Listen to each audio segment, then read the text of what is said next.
Wait for the. Hello, welcome to Diploma Sports. This is clearly why we need intro music. This is an intelligent intersection of politics and sports. My name is SC. We do have a new guest today. Joining me is my friend. He chooses to be called Pirate. Hello, Pirate. Welcome. Hi. He is joining us along with my friend Ghost and Steven. Hello, gentlemen. Thank you for joining me this evening. How you doing tonight? How's it going, SC? And don't forget Pirate, because his name is. Now we have Ghost Pirate going for us. So talking about. I'm the Ghost, not Ghost. All right. Anyways, okay. So today we're going to talk about a very light topic. We're going to discuss the United States foreign conflicts and war in general. We're currently involved in. We are still in midst of the largest and longest war in United States history. So we're going to kind of discuss that. I'll give Ghost some opportunities to bash Obama, and then we'll have plenty of opportunities to bash our clown in chief. Before we get started, though, Ghost, why don't you tell the world how to find us? Yes, as always, you can find us on Twitter at Diploma_sports. You can also find us on Facebook at the very same title. We have a WordPress page where we will be posting articles intermittently, and we are on Gabs and Minds at the same hashtag as we are on Twitter. So go check us out there and yell at us when we're wrong, and if we're right, share us with your friends. Yes, please. That'd be great. Okay, so let's dive right in. Okay, so let's start by talking about the past 8 years in foreign policy. So we have President Obama, who inherited two pretty disastrous wars, I would say. Two wars that didn't necessarily need to happen, but nonetheless, we are involved in this. We have obviously a chaotic Middle East region with ISIS and the Syrian civil war and a variety of other dangerous allies/enemies in that region. So yeah, I think just starting off, I want to personally say that I don't necessarily agree with a lot of what President Obama did. I obviously don't agree with what the current administration is doing, but I honestly think that the biggest issue in our whole system is the idea of the military-industrial complex. I think that this is something that's bigger than any one president. I don't think that presidential agendas really can change this sort of fact that we're just a war-thirsty country and we spend a ridiculous amount on military and we just choose to solve problems with guns rather than diplomacy. Now, that might be obviously hyperbolic to a certain extent, but that's generally how I feel about what we're doing. So the criticisms that I throw at Obama are simply because I think that he didn't resist that complex enough.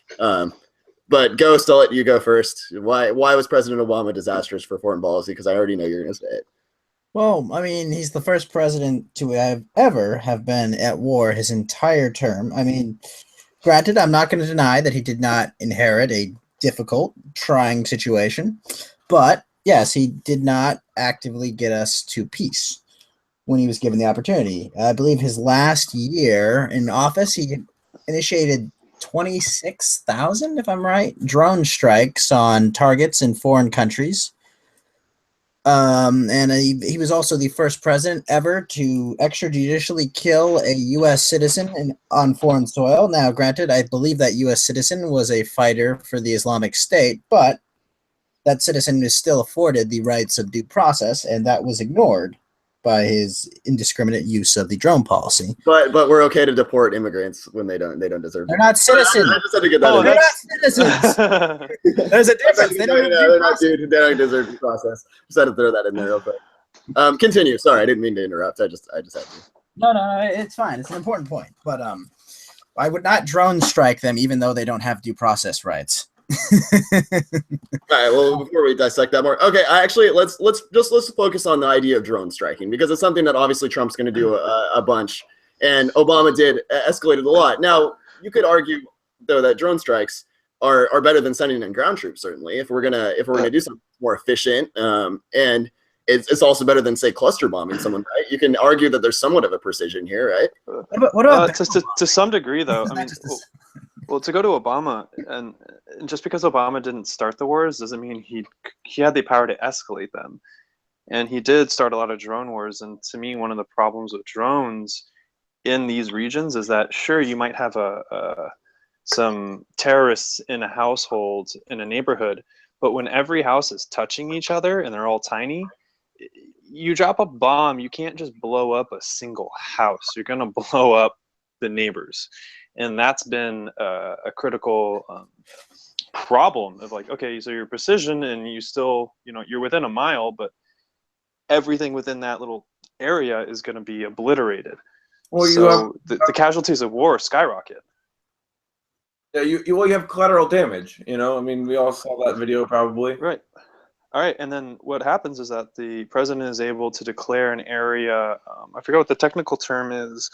Basically, you identify it as hostile, a hostile area, and that reduces the limitations or the stature of basically makes it more acceptable that you're allowed to kill civilians. Yeah, that's where you classify all adult males in that area as unarmed combatants or something, right? Well, I guess just going back to my broader point, a lot of this seems like this is just stuff that every president, any president, no matter how liberal, conservative, in this situation, they're going to be in this classifying all these people they kill as enemy combatants or whatever. It just seems like the system is so. We really have to deconstruct the sort of influence that the arms dealers and sort of the military industrial complex has on our country, because no matter how good of a president we have, it's not I feel like it's not going to change anything. Can we just let WikiLeaks give us transparency as we have the last 8 years?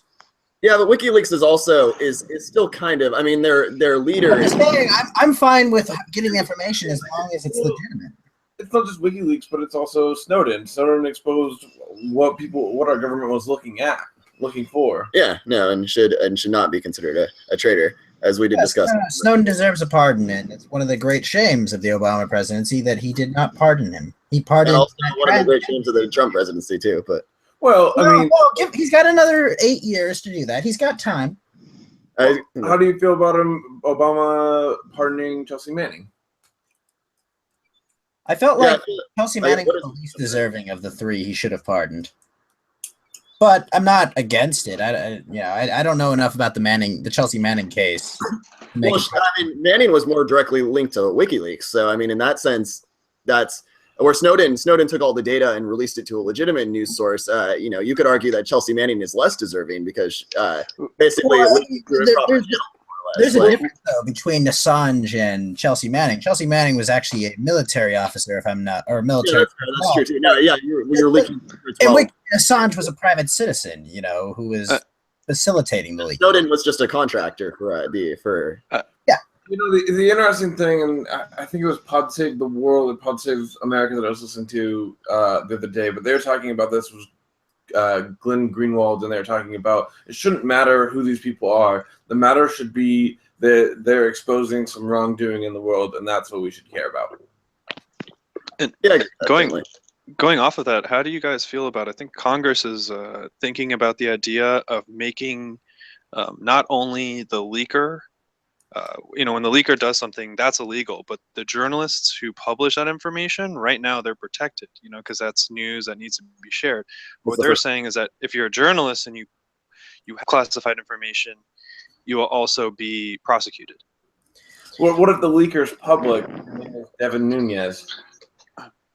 I don't understand what you're coming from this Devin Nunes leaking thing. I'm trying to understand what did he leak? Well, he exposed an ongoing. Is that a leak? If that's not specifics, I'm ignorant on this subject, so I don't understand where you're coming from with this. Well, the whole conversation was about wiretapping. But my point is, do we know if he has the right to disclose this information or not? If he has the right to disclose this information, then there's no problem. I don't know. You could look at Jason Chaffetz leaking the Wiener email letter. That's semi-similar. That was a leak. Why aren't we talking about that leak? Well, and part of a specific classified investigation. But yeah, it was about the FBI's. Also, Anthony Weiner's a pedophile, so I have no love for him at all. But I understand he still deserves his privacy rights. Well, but I can think back to Pirate's original point though. We're caring more about the semantics of where the information come from than actually being disgusted with the information that we have. I feel like our response is, and we do this with a lot of different issues, is we like to discredit the messenger as a means to not actually address the actual issue or something that's going on. Well, That was my point during the entire election. I never cared where the information came from. What mattered was the information. And today, Well, it does the validity of the information. is what matters. When you're looking at leaks, it has to be one, obviously, leaks that are irresponsible, where you're putting American lives in danger, where you're disclosing military secrets. Obviously that's not, if that's determined, then that's not okay. But there is a difference between. Well, there's a different tier. There's a different way of going about those things. But even then, if you feel like you can't go through the justice route, you have to find another way to do it. And in some way, I trust that Bradley Manning, Chelsea Manning, had the right idea when he went to Assange, and I trust that the same thing with Edward Snowden. Well, here's the thing about Edward Snowden. I think Edward Snowden is a very black and white case for me. It's very simple. The government did not have the right to do what the government was doing. Therefore, he was following the Constitution by informing us the government was breaking the rules that are set out for our government. That's what journalism is supposed to be, essentially, right? I mean, that's the essence of it, is you're supposed to speak truth to power and call them out on their bullshit. No, I mean, literally, the government, it's not even a matter of the government can't do it. It's the government doesn't have the right to do what they were doing. And by informing us of that, he's informing the people who are the check on power that, hey, they are doing something they're not allowed to do. But I mean, I think getting back to the broader point about but how is that different than what Bradley Manning's doing? I don't know. So what did Bradley Manning's do? Well, I mean, I'm not too sure if the collateral damage video was about a part of him, but it was around the time that the cables were coming out. The cables exposed to things, but I'm not even sure if I have that right now. And is Bradley Manning the one who released the video of like the drone just strafing the village? Well, it blows up collateral damage, and it kills a bunch of people that had nothing to do with the drone strike. Yeah, well, and I think the broader point is that my issue with WikiLeaks, and I do respect what WikiLeaks does to a certain extent. They're trying to just release, but I feel like it's slightly irresponsible in the sense that it's just a floodgate of documents. Like Edward Snowden was more strategic and meticulous. He worked with reporters. They dissected all the information. They realized what information wouldn't be harmful for troops and things like that. Whereas I feel like with WikiLeaks, it's just, we got full of a document, let's put everything on the page without really providing proper context, which then, of course, leads to things where people are wandering into pizza parlors because they think children are there, and things like that. Like, well, I think you're gonna have a lot of egg on your face when we talk about Pizzagate in 20 years, but that's not that important right now. But I think another important thing about WikiLeaks is that WikiLeaks, they are not American citizens, so our laws do not apply to them. So I think that they should. Well, no, but it's not about whether they follow laws. It's just about what's right. Well, it's not necessarily about it legally. It's about the context and the consequences of releasing a bunch of unedited documents and forged through documents. Well, I mean, if someone can show me an example where someone was compromised or someone was compromised or there was damage done, like then I think that would very much change a lot of minds and opinions. The problem is, I think was it during the election that Hillary Clinton mentioned someone by name and got them killed by by having their name. I think that was what happened. She mentioned them and then on her email server that wasn't classified. So when that was released to the public, they actually killed the guy in, I think, Pakistan or Iraq or something. Well, and that's what I'm saying. That's irresponsible journalism in a sense. Yeah, it's ultimately the truth to know, but you should know if you're gonna expose these emails, then you should be able to discern that that's not going to happen. I think that while we should always strive for truth, just like news media, we need to also strive for validity and authenticity and for legitimacy. I don't know, man. You get crazy ratings if you just wave tax returns in front of people, is what I hear. Well, yeah, and that was bullshit. And like we can all agree that Maddow practiced live for an hour, and I hate her for that, even though I still love Maddow. But I think one thing. What do you mean he pays more of a percentage than Obama and Bernie Sanders and everyone else? What do you mean? Well, I mean, it's MSNBC though. It's ratings. But it was not perfect. Realizes it's not even that big of a factor. Most people don't watch cable news. Most people, that is a fact. Most people don't watch cable news. And the majority that do watch Fox News. So it's MSNBC is on the bottom of the rung of the ladder as far as that. They are the most watched, but it's not a blowout. We are getting way off topic, but to Yeah, tie this all back, it's to tie this all back into peace. I think that that's one of my big criticisms of Obama as well. Is how can this so-called supposed yes we can liberal president, who I still ultimately love, can champion cracking down on whistleblowers, and it's just such an insulting thing to anybody who values truth to crack down on whistleblowers, and so I think that that's something. Well, obviously, it's not going to get any better in the new administration. I very much am disappointed in Obama from that perspective. Also, another point is Guantanamo Bay, which is also completely undefendable that is still operating as. Or am I wrong? I mentioned that the process of like what people they did send back was handled so horribly, and you've got basically people that are just vicious, cold-blooded killers making it back into the ranks of different fighting forces. Like, well, why did we just do this? Why didn't we just convict them in an actual court, an international court? They were going to actually get convicted. That's the problem. We knew that what we were doing was a farce in a lot of ways. Oh, I guess. You've been quiet for a while. Do you have any thoughts? I mean, for me, the whistleblowing is it's necessary to some degree, but when you talk about WikiLeaks, I'm still formulating my idea, but from a lot of new information, I don't think they're as black and white as like this constitutional crusader as a lot of people see him as. Well, no, I only said think that they're. No, and I never said that about WikiLeaks. No, I'm not saying that you are, but a lot of to me, like a little general there perception is like, like, oh, these people are the truth tellers. And it's like, yeah, they're shedding light and telling us about things, but in a lot of ways, it's not. The timing is convenient for certain political parties. That's on the information. So for me, I don't think they see it that way. I think they see it the opposite way. I think they see it as heavily inconvenient for different kinds of people who may or may not have killed certain people that were sources. I think that's more so what they're going for.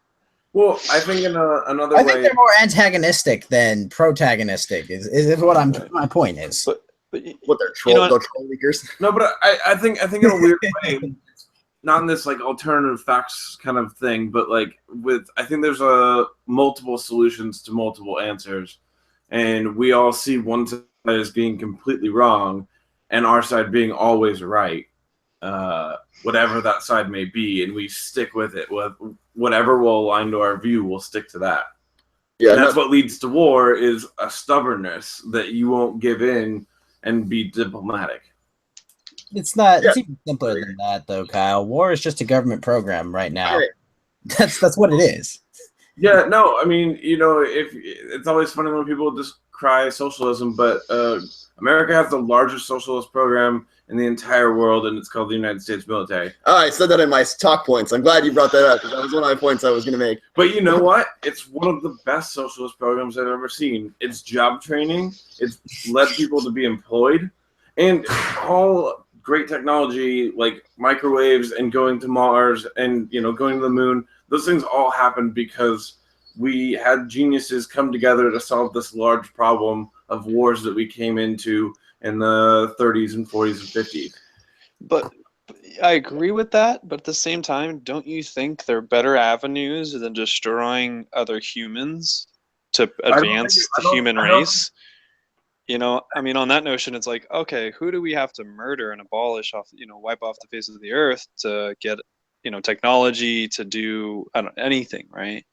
Like, we could just advance science for the sake of advancing science. Like, you don't need to do it under the pretense of conflict. Wars where people go after knowledge. Knowledge is one of those things. Like Pol Pot, when he was rising up and the Khmer Rouge ruled, they killed a lot of intellectuals. Knowledge is always something that gets attacked.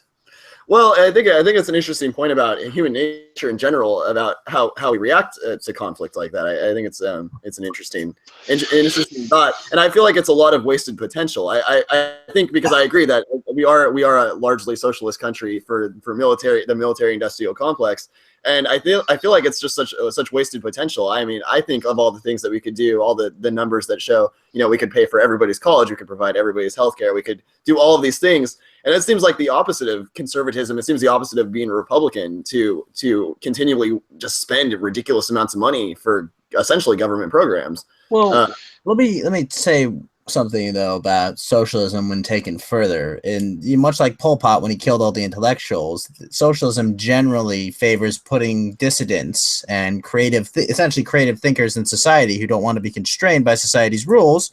They put them into prison camps and take them away from where they can be productive. I mean that they also provide teachers and unions as well. Yeah. So they protect them from having to compete, which makes them intellectually lazy, so that they get even less creative. All right. Well, again, we're not talking about socialism in the realm of so you can bash the idea of socialism. Let's get back to the point. It bashes itself. I don't really need to bash it. Venezuela. You are so frustrating on so many levels. Again, let's get back to the point. How does this make any sense to spend all this money and all these ways? That's why Ron Paul is such identifies with so many. You are back in war used to be an economic driver. I mean, back in the day, centuries ago, how did you make money? Well, you go to the neighboring town and you kill them and you take their, all of their property and all their money. As it advanced, even the world wars, when we went to war, we put everyone at work, and we were using. You misunderstand the effects of World War II. It wasn't the matter that we benefited from World War II. We were the tallest midget after everyone got knocked down. We were the last man standing. That's why we benefited. But that's one key component. But I mean, even at the time when you look at historic wars, that a lot of the material and everything was made in America. The bullets were made in America. The bombs were made in America. Now a lot of stuff's outsourced, and you contract to different bidders. And with globalization, the profits don't stay in America. No, but when they go into debt, they buy American debt because it's something that we can always pay back, and it makes them dependent on our economy. Well, it makes them not want to call our debt, because if they bankrupt us, they're sitting on a whole bunch of worthless debt, which is kind of like the perfect, well, you can make us bankrupt, but then your money's going to be worthless, or we can refinance. You might get some of it. I think that Stephen brings up an interesting point about the whole war effort idea. I mean, when we were in World War II, it was a country effort. Now we go to war, and it's unless you're a specific family member or friend of somebody who's fighting in combat, you're not directly affected by the war. Imagine what our war situation would look like if at home you had to not drive on the weekends to save money for the gas effort. But it's because we're so gluttonous as an American society, we would never actually sacrifice. That's why the draft isn't going to ever happen again. And thank goodness it's not going to happen again. I'm not saying that the draft is a good idea, but there is a certain concept. If we're going to go to war as a country, if our elected leaders, then there should be a draft. Everybody should be forced, men and women should be forced to participate in the war effort in some way if we're going to be at war. And if you do it that way, then maybe we would stop being in so many stupid conflicts.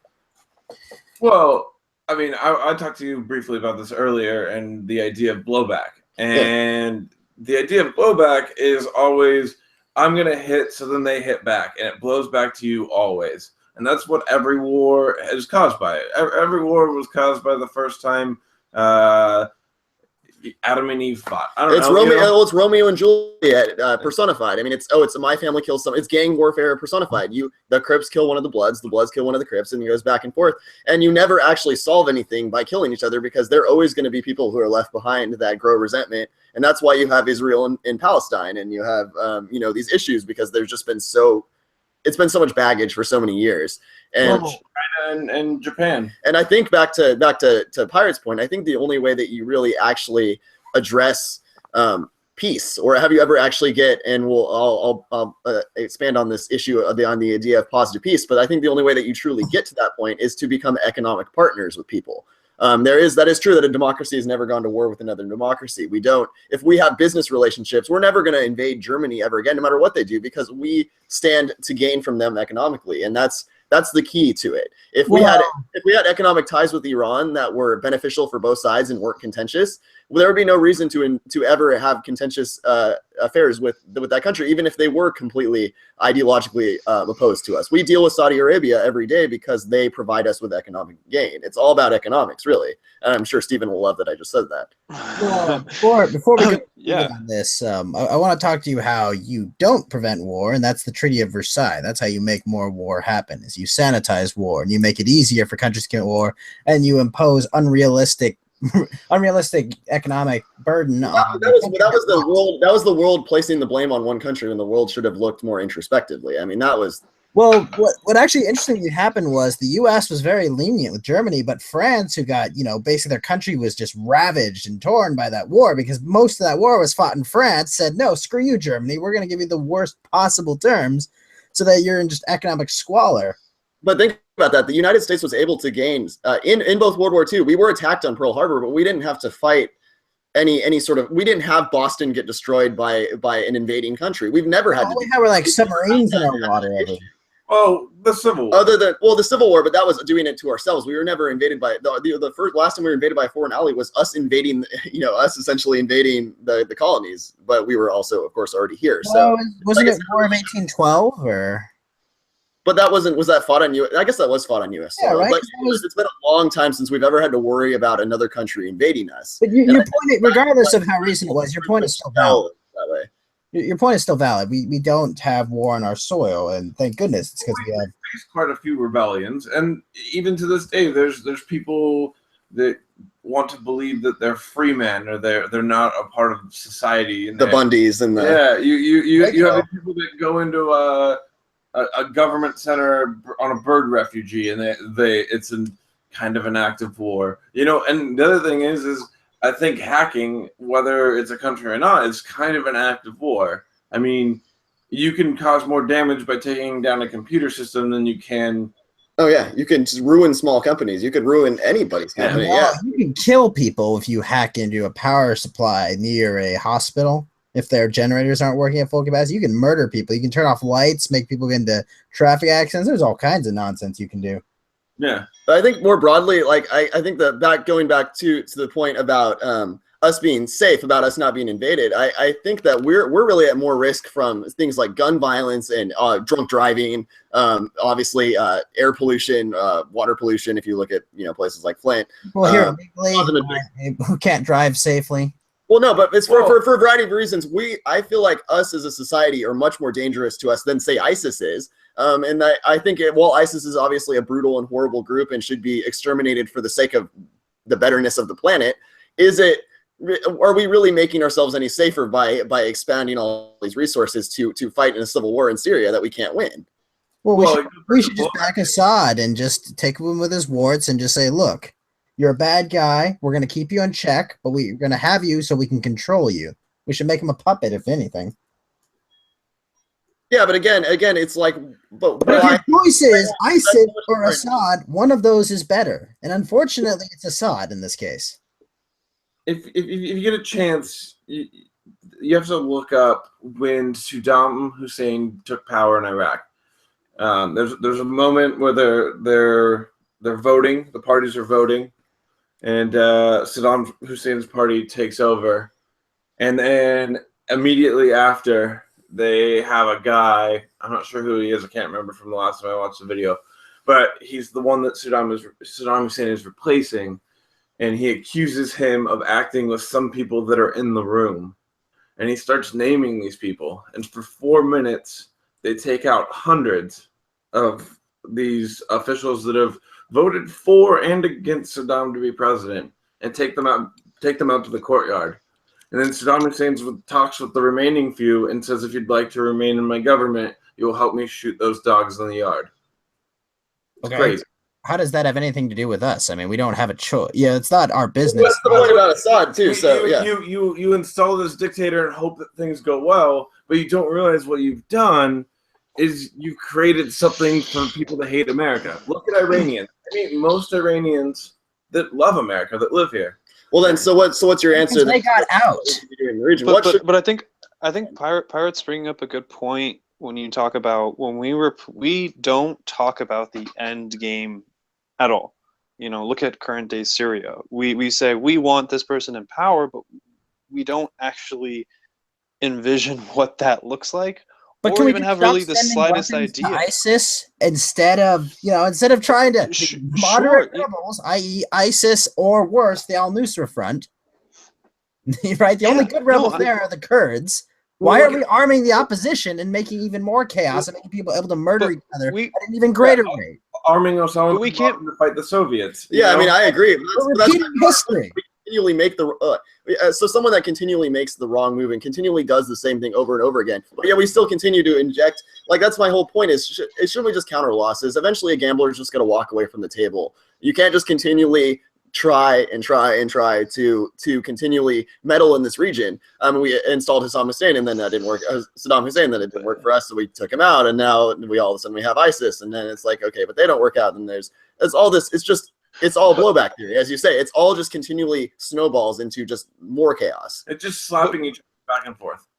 Yeah, but to that point, see, when you talk about a gambler walking away from the table, when that gambler is the house dealer, and they have more chips and more, the United States has more resources than anyone to do this. So it doesn't matter how many hands we lose, because we're trying to save face and we're trying to keep a presence at the table. And for us to walk away, that means someone else can come in and have more authority. And that kind of has happened. We've allowed Russia and Turkey to kind of dictate what's going on in Syria and lead some of the peace talks there, or have peace talks without the United States or the UN even being invited or consulted. So we need to either, I don't say we need to, but I see the rationale in why you would continue having aggression in this region.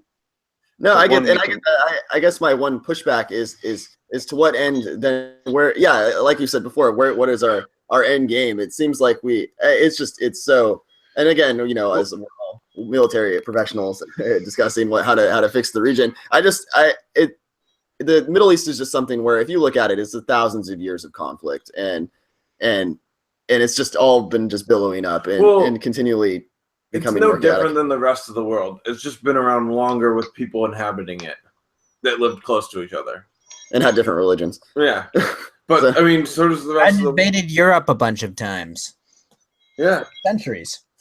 I was going to bring this up because we were talking about how war even started and people pillaging. I mean, it's a misunderstanding that Vikings pillaged people. They're actually really good traders. They actually understood economics very well, and they were just interested in getting things from far off lands. Like, the really interesting thing is, I'm Danish, and we eat a lot of almonds and a lot of desserts. Almonds don't grow in Scandinavia. They grow in the Middle East. But they somehow, over centuries of trading, wound up in Scandinavia. That is interesting. Yeah, I mean, it's just going. I guess I don't know where to go from here. Someone else talk while I think of another point. My whole point with war and what I was trying to get at is that it's connected. Peace is achieved through trade, and when we realize someone has a competitive advantage, but we also see that we have a competitive advantage to them, and we trade those things. Yeah, I think Stephen, did you take that peace studies class, or were we in that class together, or was it just comparative government? No, peace studies. Okay, well, so let me just discuss. There's a basic concept in peace studies, and I am admittedly somewhat of a pacifist. I think that conflict is oftentimes failure, not strength in a lot of ways. But basically, there's the concept of negative peace and the concept of positive peace. Negative peace is generally what we try to achieve. It's the absence of conflict. So it's the absence of direct conflict between two nations. Positive peace is the presence of justice. It's the presence of trade, of the presence of civility and working together, the United Nations, things like that. So, and reason, maybe. Yeah, and reason, yeah, and yeah, the modern things that we strive for as a community, a world community. So I think a lot of our problem as how we relate to war and how we relate to society in general is we simply strive for negative peace, which does not really solve anything. It just keeps people from dying. But it doesn't, like the Treaty of Versailles, it just basically builds up a ticking time bomb. What we need to achieve more, what we need to work for is economic economic peace, where we really do have this common understanding, where it's not just a simple I'm not killing you because it's not beneficial for me right now. I'm not killing you because it's a valuable partner of me in the world.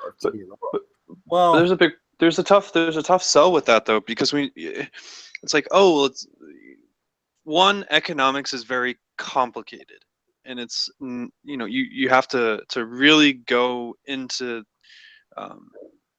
it and really understand what is a comparative advantage and how do you create these benefits between two countries. And second, when you do that, for example, Latin America has a much better economic advantage growing some produce, but yet we subsidize our farmers so much to continue this protectionism to make sure American farmers don't go out of business and American jobs aren't being lost. Yes, to some degree, we actually give Brazilian farmers subsidies because they took us to the World Trade Organization and said, hey, what America's doing to its farmers is unfair because we have the comparative advantage and they're undercutting the global market. So what Congress did was send a couple hundreds of millions of dollars to Brazilian farmers. That's fucking U.S. taxpayer money. Your money went to Brazilian farmers, and that's just one example. So yes, our taxpayer dollars shouldn't go to subsidize our farmers. No, I mean, so to bring sovereignty, we should be a sovereign nation. We shouldn't have a world court deciding things against us. But we should try and achieve justice and fair trade, yes. But we can't possibly beg for sovereignty. We constantly don't respect other states' sovereignty as well. So, I mean, but I guess the point I'm trying to bring up is saying that there is clearly an advantage that another country has, and I understand the idea of being self-sufficient. Yes, have the capacity to make your own food, and if whatever we live in this worst case scenario, like, oh, if we put up all the walls, can we feed America? Right? It's like, no, if we continue to globalize, but right, and we have this fear. We have this fear saying we can't let another country do this. We have to have some capacity of our own. And it's like, no, we should, going to what Pyre said, if we actually advanced and took advantage of every comparative advantage that we have and a country might other have, we'll lose a lot of jobs, but we also might gain a lot more. And as a whole in the United States, not many people understand that. And to a farmer, if I was a farmer and you told me, hey, you're going to have to, the competition is going to skyrocket, right? Prices, what you currently produce your yield at, someone else can do it much cheaper. As a farmer, I would be livid. I wouldn't vote for my congressman if they said something like that, if they threatened my job and my livelihood, because it's my livelihood. I'm not thinking about the generational effect. I'm not thinking about the entire America. I'm thinking about me and my farm. Yeah, but right? Okay. So when you look at farming, you look at farming in other countries. Look at all the rice paddies that we've just destroyed in Vietnam. They're still finding mines in their rice paddies, and we've destroyed their farming. And I think that we think about that same thing, and that's why we want to protect it. When you're thinking in this context of war and farming, the breadbasket exists so that farmers can eat. Well, before we go too far down this trade rabbit hole, I wanted to address one of the things that SC was talking about, the results, the kinds of wars, the positive or negative outcome. I think there's also kind of a middle outcome as well. Because, you usually want to be good trade partners with someone, but what's going on with China and Africa and the economic colonialism that's going on there is not a very mutual partnership as much. No. Right? That's very scary. Right? Like, they're building these relationships, and it's almost these are one-way relationships with these countries. Like, they're just buying up tons of land and resources from these nations for pennies on the dollar.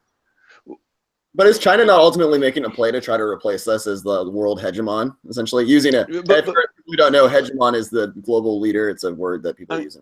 They could. Unfortunately for us, they have so many people living in such poor conditions that if something went wrong there, it would spiral out of control very quickly and be very difficult even for them to manage. Well, and China's lack of transparency also makes it very, very hard for the international community to, they have to respect China because of the sheer size, and China does do good stuff, but there's such a question mark. It's like, well, we know what the United States is going to do. As screwed up as it is, we can actually kind of see what's going on, right? So It's not Saudi Arabia on the Human Rights Council, I don't think they really care about human rights being violated in China, but that's just me personally. Yeah. Well, I mean, yeah. Well, I want a lot of things. I want to expand upon that point a little bit too, because I think we discussed this in the when you posted that Russia article, and I think it's an interesting point. Just to give our listener a behind the scenes view, we have a discussion thing where we get to argue with each other and kind of sets up some of these topics we talk about. But anyways, the whole point I was trying to make with Russia is it seems that we either need to do one of two things when it comes to judging how we deal with other countries. We either need to not have any morals about it, which is probably the likely thing, or we need to actually have legitimate morals about it. It seems like with the way we deal with countries is it's just what's opportunistic at this point. In the countries that we don't deal with, like if we want to choose to name some, like Iran, it's not because of economics necessarily. It's just because we want to not deal with them or something of that nature. Diplomacy is opportunistic. The opportunity is peace. Yeah, no, that's fair. I certainly accept that. Obviously, I'm being a little idealistic when I assume that we should just have a standard that we can abide by. But I think that peace needs to be. There are two types of power. You have your hard and your soft power, and I think that at this point in time, the United States has enough hard power, yet we're not doing enough on the diplomatic side, which is the soft power. Economic sanctions as a punishment, or creating trade to strengthen the ties between the countries, saying, hey, if we, again, I forgot who made the point, but saying, when you're trading with someone and you have debt with them, you're not going to go to war. So that's how we can enact soft power without even firing a missile. We can incentivize countries not to mess with us because hey, you have a good thing going. Like, do you really want to screw up the trade you have and the economic boom you're seeing? Well, I want to say something about the whole thing is like the country you own debt in is would be like if you owned Apple stock and you invaded Apple. Right, it's silly. I own part of this entity. I'm going to invade it and devalue it. Like, it doesn't make sense. It's like Trump attacking the ratings of a show that he's a producer on. I don't know why you would. I love our God Emperor. He works in mysterious ways, but he is the father of this nation. Your father, he will embarrass you at times. All right, well, let's, beside the point of that being absolutely incredibly absurd, we'll touch upon this all in a second. I want to touch on Russia before talking about Trump real quick. Wait, but they're connected, though. They are connected, and this is why they're connected. Actually, before we go into Russia, I want to talk about this whole thing of economic sanctions. I don't think it's productive to take an unverified claim of interfering with an election and instituting economic sanctions based on a non-verified claim of which has been constantly refuted over and over. It kind of seems very unproductive to me. I want the sanctions for Crimea. But yes, I agree. I agree with the sanctions. Well, no, the broader point I'm trying to make is that I think that the economic sanctions that Obama was working, and the reason that this is connected to Trump is because it's not so suspicious that Putin was slightly feeling the heat from having these economic sanctions from these people. No, I think those economic sanctions. But Obama did something smart with the economic sanctions. What he changed the policy to wasn't it sanctioning all of Russia when you identified someone who did was a terrorist or did an aggression against the United States, we were able to sanction that one person. So effectively, we could take people out of the government and we could block, you have the entire European Union freezing their bank accounts if they have finances anywhere in the world. And we stop their travel, and we do a lot to that one individual, and we reduce their individual power. It's not going and saying, Russia, we're going to now sanction you for the act of this one person. We were able to target that one person and say, we're just going to take you out, this small little blip, and we're going to lock you down, and we don't have to punish the rest. I think that's what they did for Crimea. That's not the sanctions I'm talking about. Yeah. Well, not to mention that, not to mention all the countless sort of sketchy things with the Trump administration and Russia, which we can expand upon because I know Ghost is going to. It's very normal for a relation to have communications with foreign. I mean, it's really weird for Paul Manafort to be living in Trump Tower and get paid by a Russian oligarch. I mean, that's a little strange. I mean, he only got paid $40 million, dude. But John Podesta also got paid a lot if you want to go down that rabbit hole. And John Podesta owns a bunch of stock in a Russian company. I mean, this. No, let's continue down this rabbit hole because I feel like you run from this rabbit hole. Let's continue down this rabbit hole. I'll continue down a different tunnel, especially in this one. Why is Paul Manafort in charge of the campaign, but Sean Spicer says he had minimum involvement? He's literally in charge of the campaign. He was the campaign manager, and someone who's worked in campaigns. The campaign manager is in charge of a hell of a lot of shit. There's many pictures of them together. There was also a press conference the day that they got rid of him because he was taking heat, and now they revert back to he was someone we didn't. Manafort was not fired for the Russian connection. Paul Manafort was fired because he was not capable of running a national campaign. He was fired because he got us to the primaries. Now we're moving on to someone who can run a national campaign. No, but Sean Spicer today literally said there were two reasons. Yeah, they keep getting caught in lies. That's the whole point. Why do they keep lying about it then? If there's nothing to hide, Sean Spicer, unfortunately, was not my pick to be secretary of. not my pick to be. It's not his fault. He's just saying the bullshit that they're telling him to say. It's not. None of it is Sean Spicer can't sell the narrative. Sean Spicer is trying to hide a bunch of lies, and that's the problem. His job is to sell narratives. He's the face. Well, you can also go through Trump's tweets and read them. You know? I read them religiously.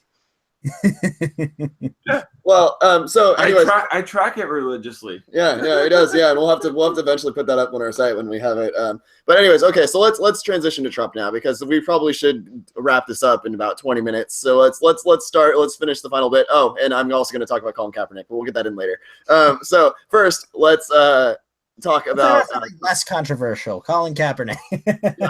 let us talk about the Donald.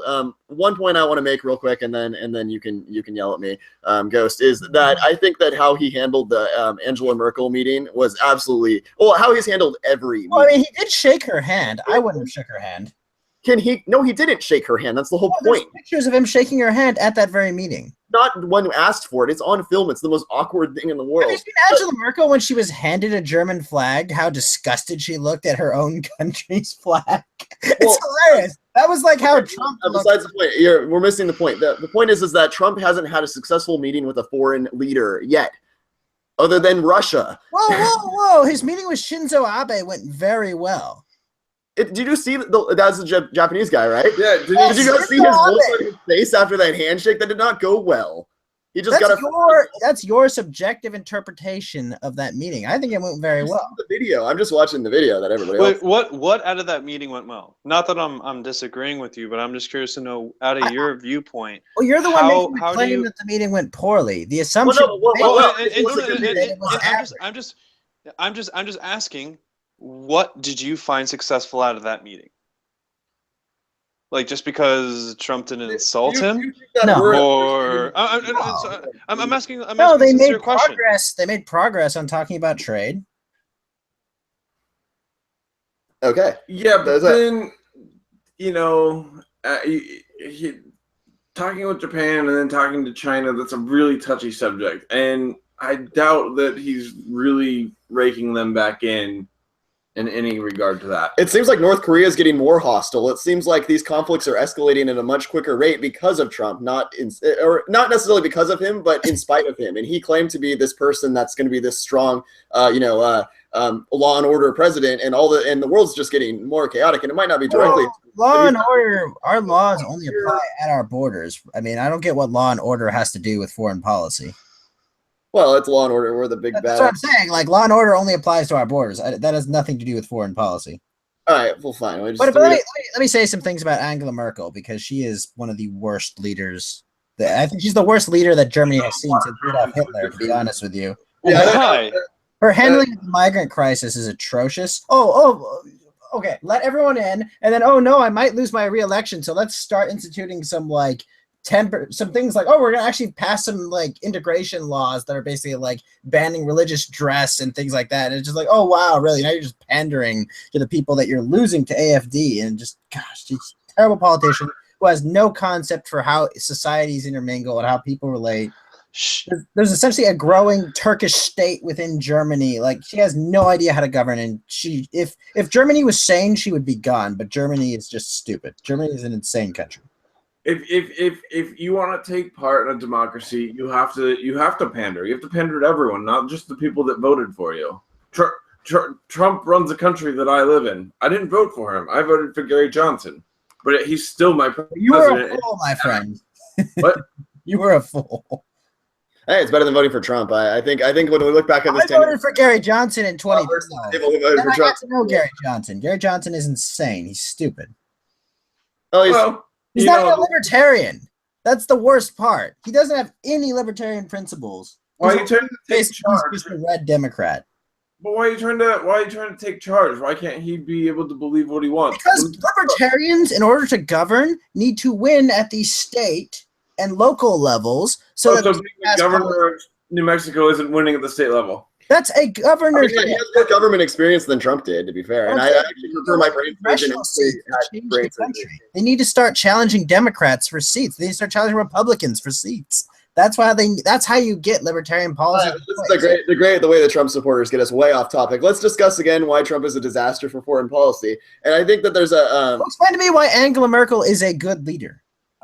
Well, because one, she doesn't embarrass. I think that we're vastly underestimating how much Angela Merkel, the woman who said multiculturalism has failed, and then proceeded to invite the entire Middle East and open the borders of Germany into her country. The entire Middle East. Yeah, we're not being hyperbolic at all. No one lives there anymore. Yeah, no, the whole entire Middle East is not being hyperbolic at all. But the same country that took in all these migrants, and the top 500 companies in Germany have employed 12 of them as janitors.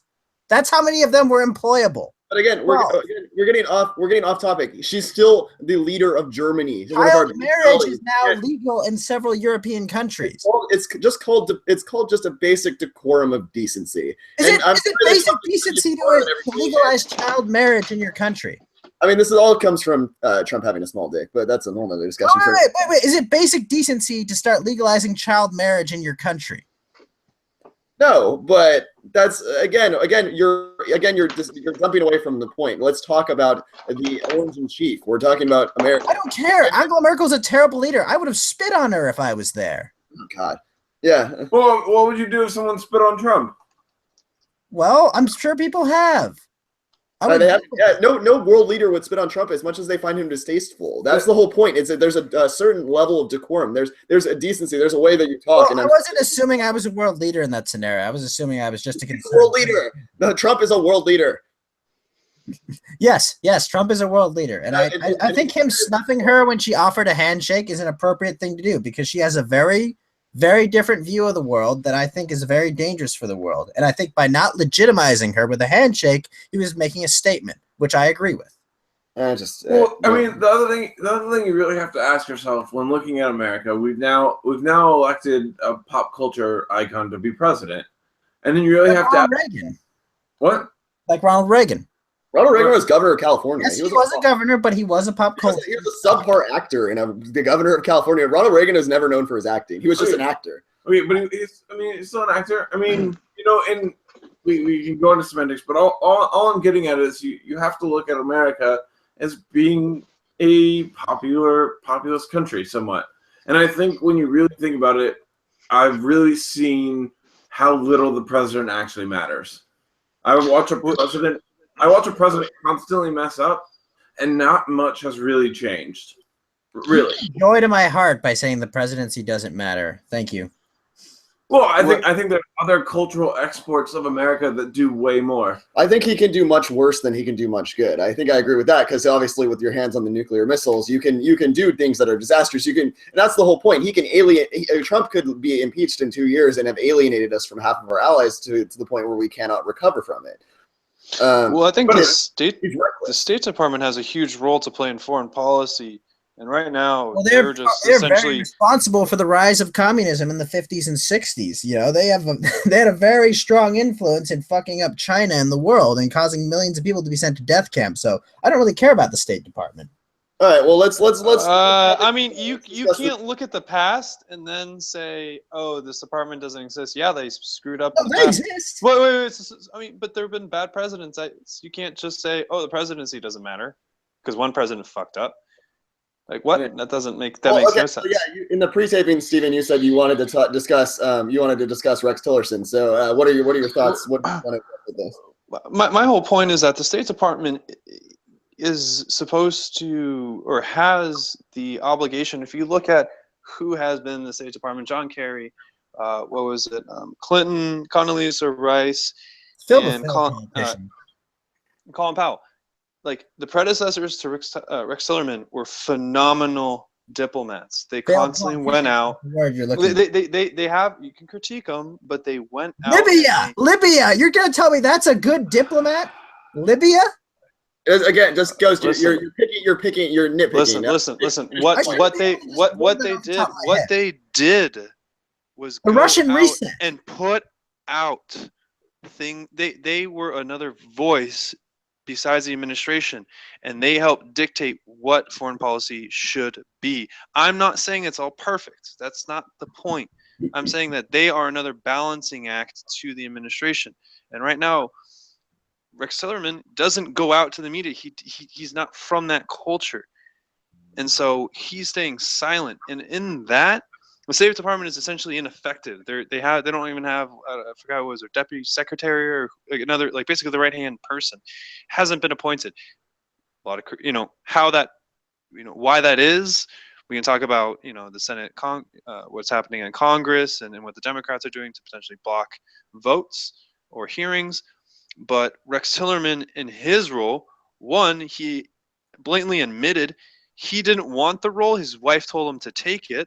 So he's not really doing it for the right reasons, and he's not using the role the way it should be used. And he's not allowing the media, and he's banning. Wait. I think you misunderstand where Rex Tillerson comes from. Rex Tillerson ExxonMobil. He comes from ExxonMobil, and Trump thought that. Let me explain something about working at a publicly traded company. One of the things you have to do every quarter is you have to go and explain to your shareholders what you're doing for your company. And this is public. This is always has to be public. It's the entire world. You have to explain to them what you're doing as a company, how you're moving the direction of the company, and what's going to happen in the future. Then why is he not talking to the media? Why is he not telling us what he's doing? So he has to do that. No, but the thing is, he has to do that, four times a year, 4 times out of 360. And I'm talking about going out his mouth, he's the spokesperson for that company. He does not only have to speak then, but that's the only time he does. But look at it. When have you seen him go out and talk off the cuff? All of his talks are premeditated to certain audiences. He might take a few questions, but it's very confined. He's not a dumb person. I'm not saying he's an idiot. But everything he's doing was scripted, and he knew where the ballpark was.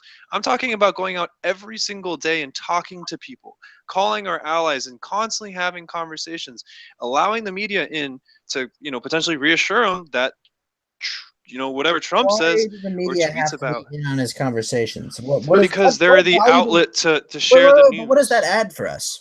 How does that make us? Well, that's the whole point, though. Is you said that he goes to his shareholders and explains. Well, now I'm saying that's where he came from. I'm saying that's where his shareholders now. Yeah, which is horrible. And ExxonMobil is a horrible corporation. But Stephen, I have this question for you because maybe I just didn't pay attention enough, but I can't remember Hillary Clinton coming to the media, talking, me getting to know her when she was Secretary of State. The only time that I actually realized she was Secretary of State was probably after the 6th or 7th Benghazi hearing, and you kept hearing it on the news, and you'd see her talking. You're like, oh, that's what she's up to. Yeah, no, that's actually a fair point. And it's not always. It's not just the media. We saw he died, if I recall correctly. Very, very powerful, very classy statement to make to the world stage. We saw the leader of that country died. Well, at least yeah. And again, Hillary Clinton is no perfect gem, but I think that there's a lot of false criticism hyped on her in a lot of ways. I can make the same point for John Kerry. When he was running the State Department, but I think back to the broader point that you could say the same thing about Condoleezza Rice. You could say the same thing about Colin Powell. This is something where it's broader in the military-industrial complex. That is the curse that Eisenhower predicted for us, that we are dealt upon in this sort of constant. Even with Tillerson, no matter, he's just going to follow that same sort of cog that runs the wheel, that is our military, which is our largest social program and why we're a socialist country. I just believe that Rex Tillerson probably doesn't want to be a part of it, and probably realizing that he doesn't want to be a part of it, and that's fine, and that's why he doesn't do the things that he's supposed to be doing, and that's totally fine in my mind. I mean, I don't like that in general about the Trump administration. I feel like there's so many people running branches or not branches, agencies within the government that are basically there to undermine that. And I'm sorry, you might not believe that government is the best response, but it's this anarchy sort of sabotage is not safe for us. But I don't see Rex Tillerson as sabotaging. I really don't. Like there's only one person that completely sabotages himself day after day, and it's when he tweets. That's it. Well, but I would say Ben Carson in HUD. I would say Rick Perry as far as energy. I would say Betsy DeVos as far as education. These are all people who are systematically opposed to the organization or the agency that they work for. And I think back to another point that I made earlier, I think our security and our safety and our well-being at home as citizens is much more important than protecting us from foreign threats. I think that we are becoming our own worst enemy, or we've been our own worst enemy for a number of years.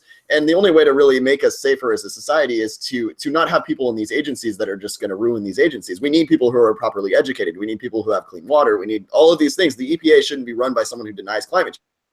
Well, like these are just obvious. These are obvious things. There's a different. You have to understand. There's denying the alarmist position as being absolute gospel. And yes, then there are people who think that the climate will always be the same always. But I think... But that's not the Scott Pruitt saying that carbon has nothing to do with it, which is completely false.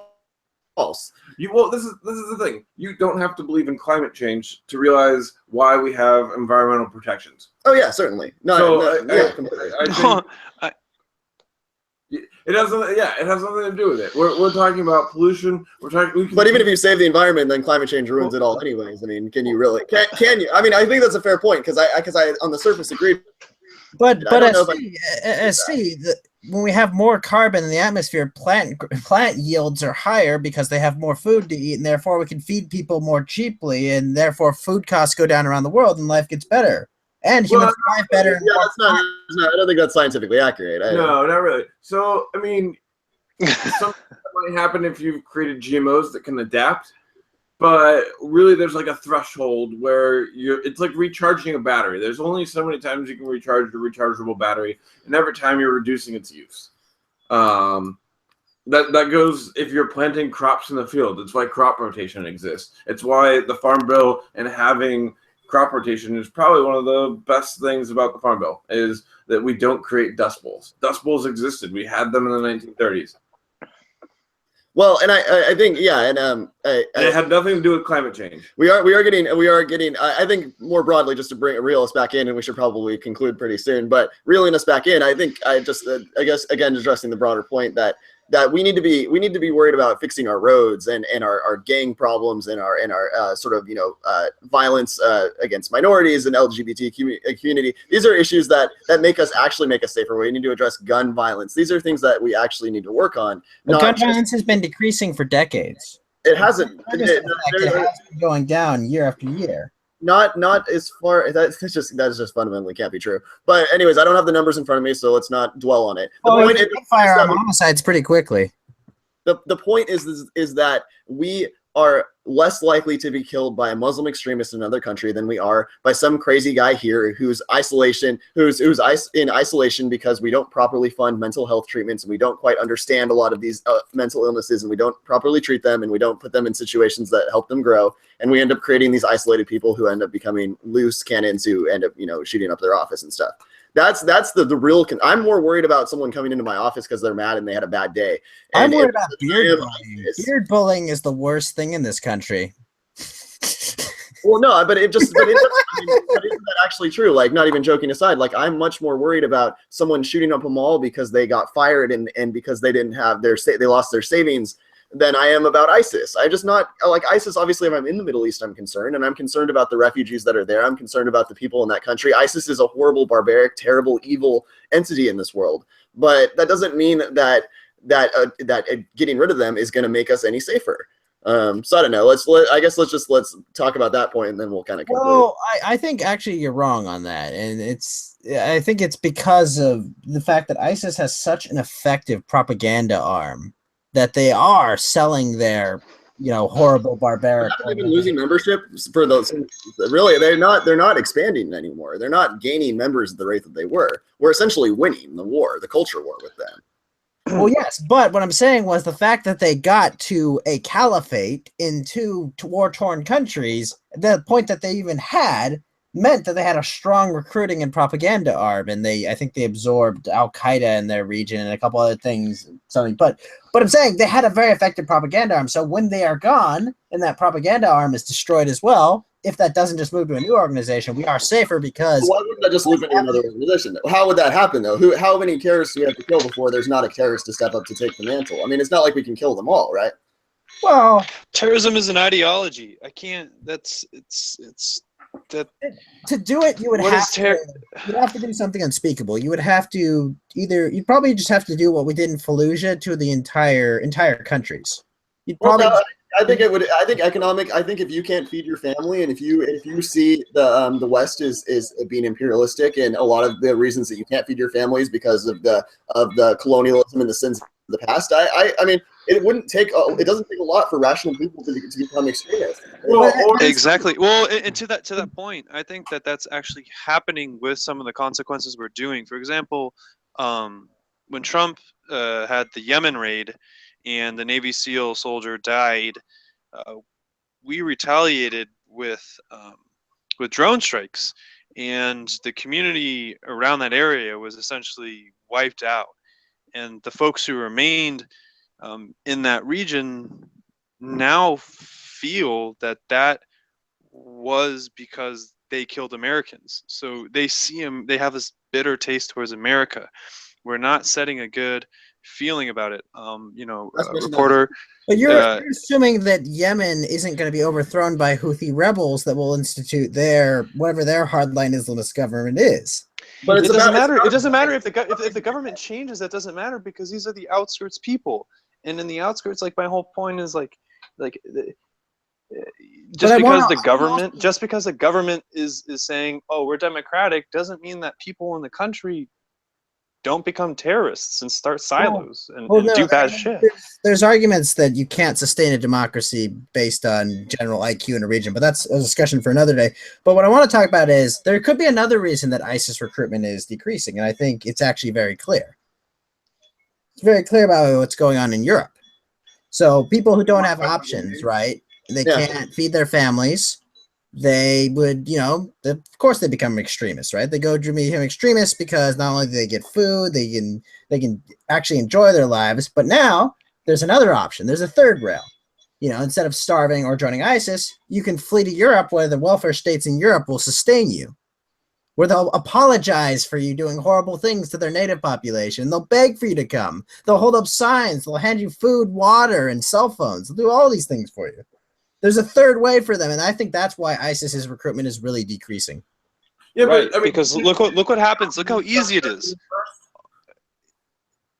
Pirate, what is your point? Well, I'm just saying he's saying that when we have to think about stuff, I can tell you right now, none of us if we went back 4,000, 5,000 years ago, or even 1,000, our relatives did not live on this continent.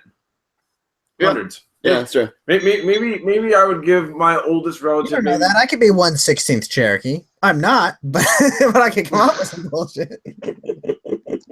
I could be Elizabeth Warren Native American. Come on.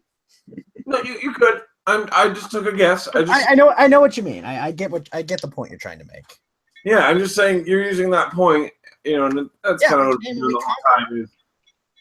I one up you on your point just to prove that I'm showing you that your point falls apart as soon as I show you something that makes sense. You know, most of the stuff. Yeah, okay, we bomb these people, and ISIS recruitment is going down because they have been moving into Africa and they are joining Boko Haram. It's just enemy by another name. Yeah, it's just you're I never don't think gonna. so. I think they're moving to Europe. Right. I mean, We're playing whack-a-mole. That's what we're doing, you know. But look what happens. You know, the third option you're talking about. Yeah, it's a refugee crisis, but what a lot of Europeans are doing is just extending humanity and human respect. And they're to getting people. the response, like in London and all of summer last year. That's the humanity. I mean, you're pulling out. You know, again, you're pulling out the one rotten apple. Yes, there are negative consequences to your actions, 100%.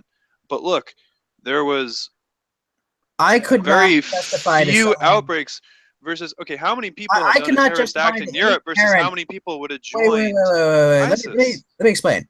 No amount of me trying to be a good person and feel good about myself could justify someone else losing a family member or having a family member raped. I could not look that person in the eye and say, no, sorry, it was worth it.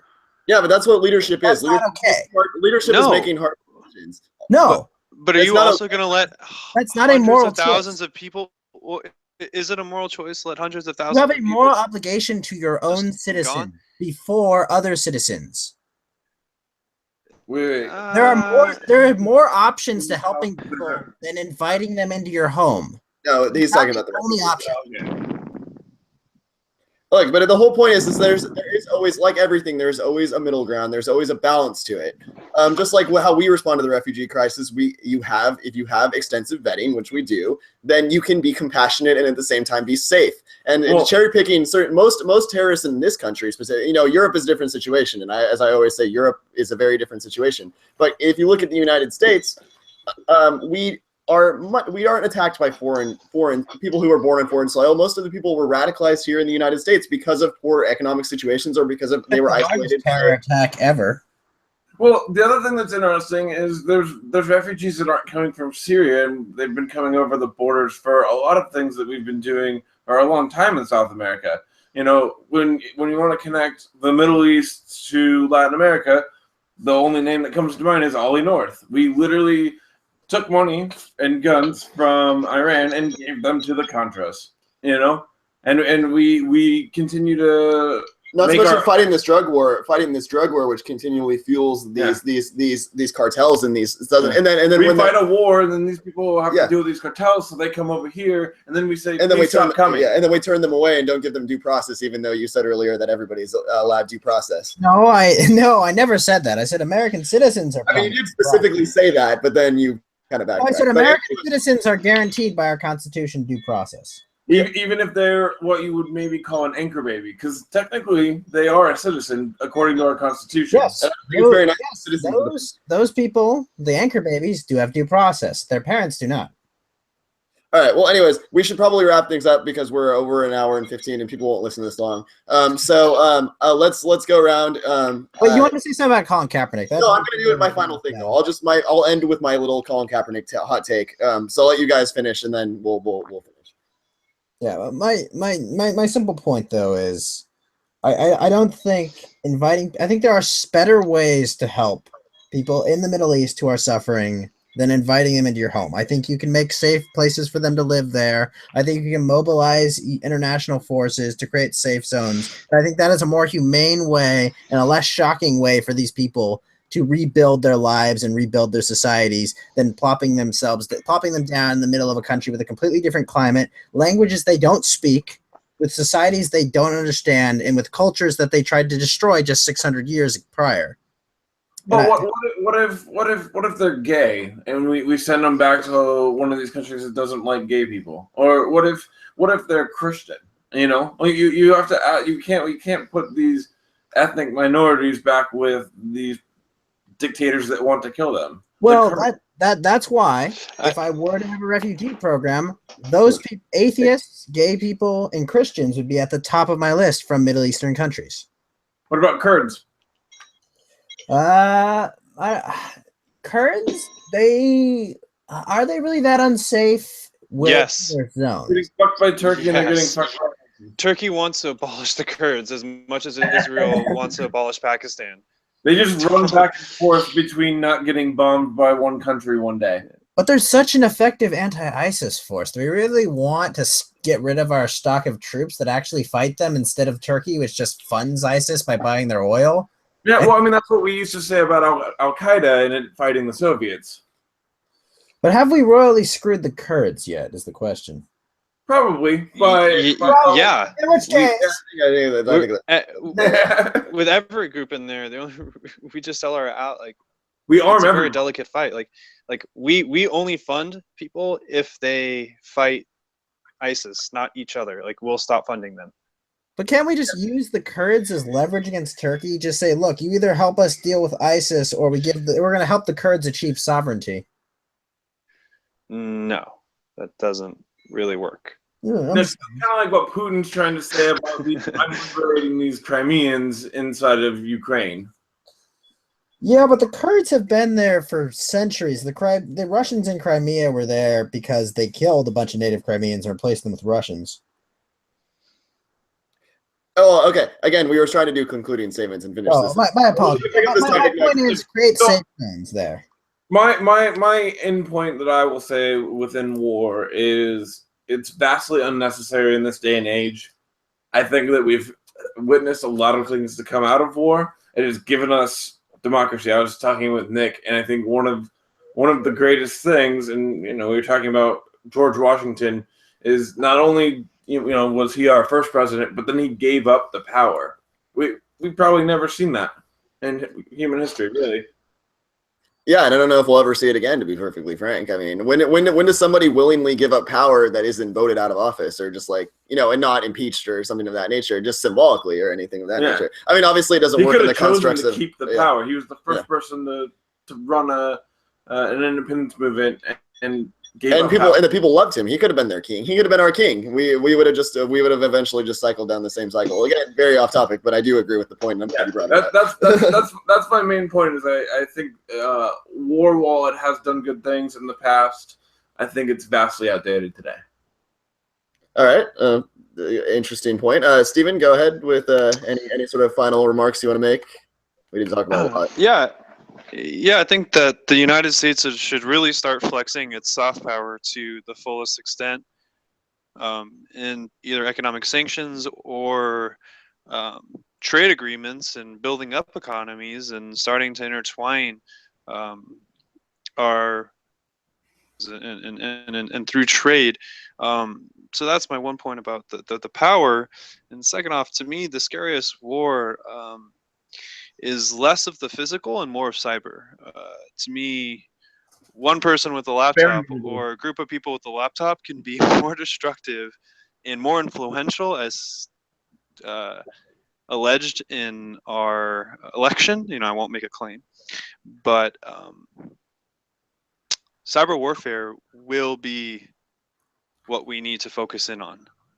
Bombs will not be as effective as someone hacking into say the airplane system and turning off an airplane to a congressperson and having their plane crash or their car crash. Yeah, certainly. Nothing. Sorry, Stephen, I didn't mean to interrupt you. No, that's pretty much it. It's all right, soft power and cyber warfare. All right, so yeah, I think we had a very interesting discussion. I think there's a lot of interesting points about it. Obviously, none of us are war generals, so we're looking at this from citizens who are discouraged or worried about obviously safety in the world. Now the time you've all been waiting for is SC's on Colin Kaepernick. I just messed my own intro up. So I'm just going to say that I think Colin Kaepernick is being blackballed. And I know you all yelled at me and said in the pre-taping that he's just not playing because he doesn't deserve it. These are what the numbers say. He had his highest completion percentage the second half of the season on a terrible team, where on I forget the specific numbers, but I think it was like 80. It was right around that number of balls that were thrown on target that were dropped by his receivers. So he was let down by a terrible team and a terrible coach that I can speak from personal experience. He is being blackballed for taking a political stance on an issue because multiple GMs have gone unnamed but said that that teams just don't want the headache, and that they're also trying to send a message to people who are looking to make political stances in the future. I mean, he just took a knee during the national anthem. He was just standing up for his First Amendment rights. There's a number of things that you can criticize about him, about his issue, but while Donald Trump is cutting Meals on Wheels in his budget, Colin Kaepernick is donating $50,000 of his money that he's no longer making because he opted out of a $12 million deal. And he's still donating money. He's actually putting his money where his mouth is and supporting causes, which I think athletes need to do more of. So I'm saying that a team should sign Colin Kaepernick. If freaking Mark Sanchez gets signed by the Bears today, and freaking Mike Glennon gets signed by the Bears today, or I mean, not today, but last week, then it's absolutely absurd. Colin Kaepernick's better than both of those quarterbacks. And even if he's not amazing, and even though he's not going to win a Super Bowl, he is still was in a Super Bowl and was a few plays away from being in another one. So that's all I'm going to say. Some teams should sign him. This is absolutely ridiculous that he doesn't deserve a spot on a team, even as a backup, just as a spot on a team. So that's all I'm going to say. Thank you, everybody, for joining me. Again, I had a Ghost on the line. We have Steven and our new friend Pirate, who we welcome to the discussion. This has been Diploma Sports. Thank you, everybody, for joining us, and have a good night. Yeah, have a good night.